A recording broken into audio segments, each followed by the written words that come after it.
Today, I will be discussing student loan forgiveness and repayment reform policies implemented during the Obama administration.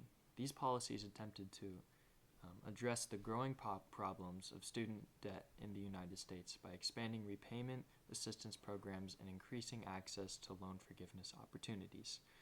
Throughout this presentation, I will examine the historical background of the policy, the goals of the reforms, outside political influences, the costs and benefits, and the overall effectiveness of the policy.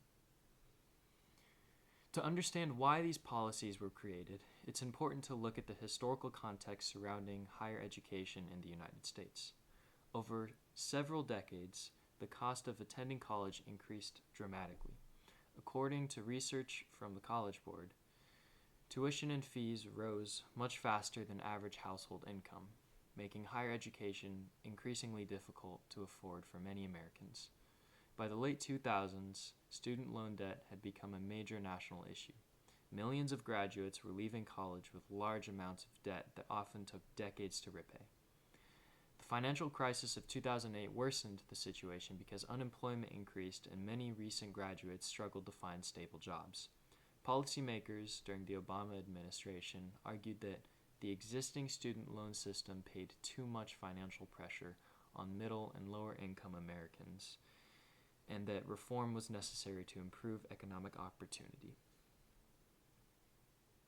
One of the most significant reforms during the Obama administration involved expanding income-driven repayment programs, according to the Federal Student Aid Government Organization. These repayment plans limited monthly loan payments based on a borrower's income rather than the total amount owed. This meant that borrowers with lower salaries would not be forced to make extremely high monthly payments that they could not realistically afford. Another important aspect of the public policy was the expansion of public service loan forgiveness, often called a PSLF. Under this program, borrowers who worked in qualifying public service careers, such as teaching or nursing or military service or government jobs, could receive loan forgiveness after making consistent payments for the 10 years. Supporters believed that this policy would encourage graduates to enter important public services and professions while also reducing financial stress on them. The Obama administration also changed the federal student lending system itself. Previously, private banks played a large role in distributing federal student loans. The administration reduced certain private bank subsidies and expanded direct federal lending instead. Supporters argued that this change saved money and allowed more funding to be directed towards the student aid programs. Although the administration chose repayment reform and forgiveness programs, several alternative policies could have been implemented instead. One of the alternatives would have been reducing tuition costs directly through increased government funding for public universities. Another option would have involved expanding grants and scholarships so students would borrow less money in the first place. Some policymakers also argued that colleges and universities should be held more accountable for tuition increases. Others proposed lowering interest rates on student loans rather than focusing on forgiveness after graduation. These alternatives demonstrate that there are many different approaches available for addressing the student crisis, the debt crisis. The main goals of the Obama administration's policies were to reduce financial pressure on borrowers, prevent loan default, and improve access to higher education, because everyone should go to college. Supporters believed the programs would help graduates participate more actively in the economy by allowing them to spend more money on housing, transportation, and other expenses instead of dedicating most of their time towards the loan payments. Another goal of the policy was to encourage public service careers. By offering forgiveness after 10 years of service, the government hopes more graduates would pursue careers in education, healthcare, law enforcement, and government work. The policies were primarily enforced through the Department of Education and Federal Loan Services. These organizations tracked borrower payments, verified employment eligibility for forgiveness programs, and managed income-driven payment plans. Borrowers were required to submit financial information regularly to maintain eligibility for reduced payments and eventual forgiveness of those debts. This is part 2. Despite the goals of the policy, the reforms faced significant political obstacles. Critics argued that student loan forgiveness unfairly transferred financial responsibility from borrowers to taxpayers. Some opponents believed that individuals who voluntarily accepted loans should be fully responsible for repaying them without government assistance.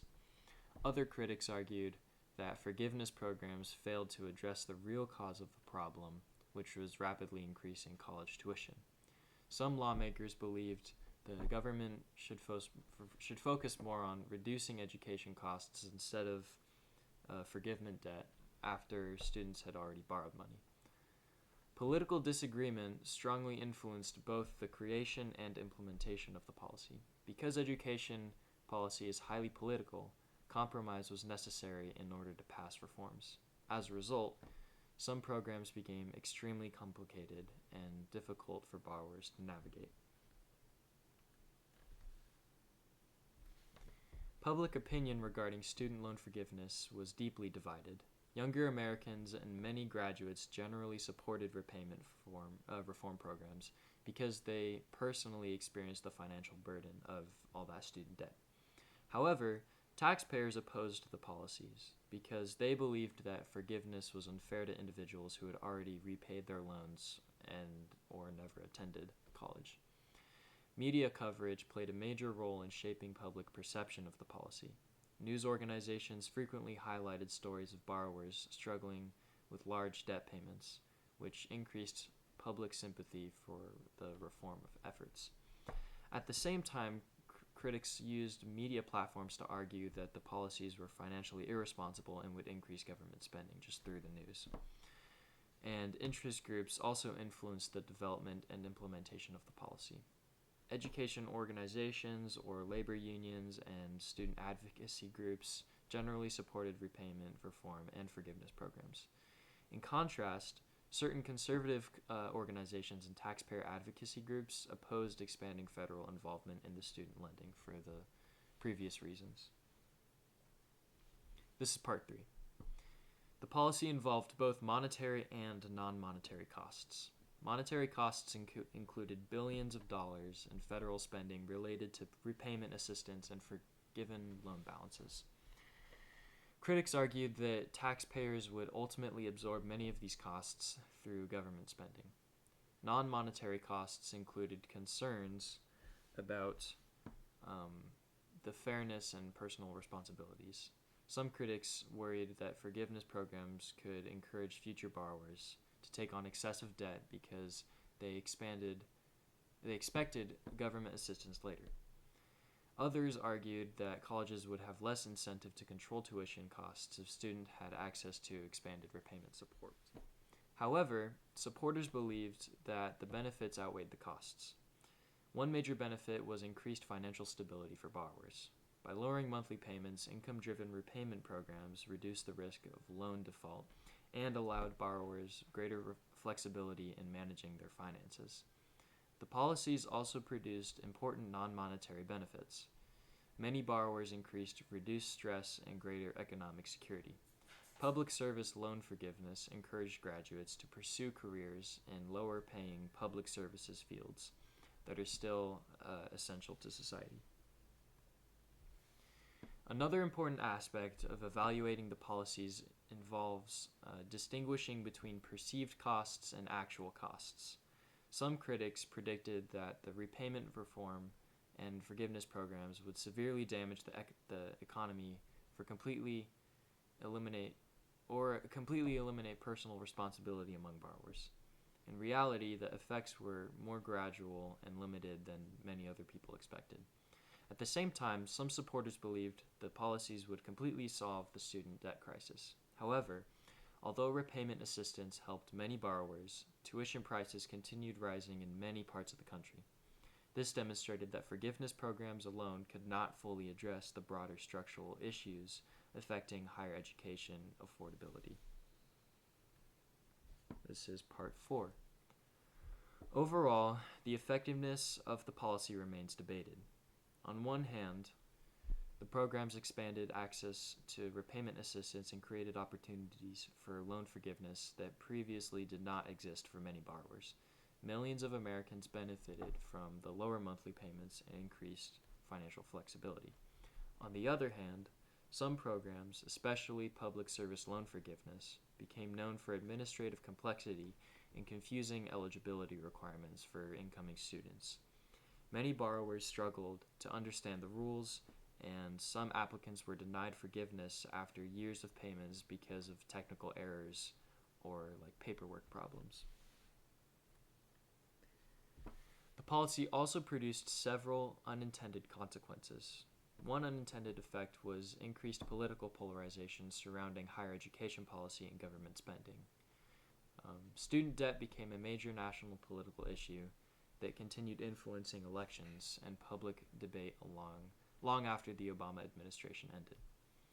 Some critics also argued that forgiveness and repayment programs reduced pressure on colleges to lower tuition costs.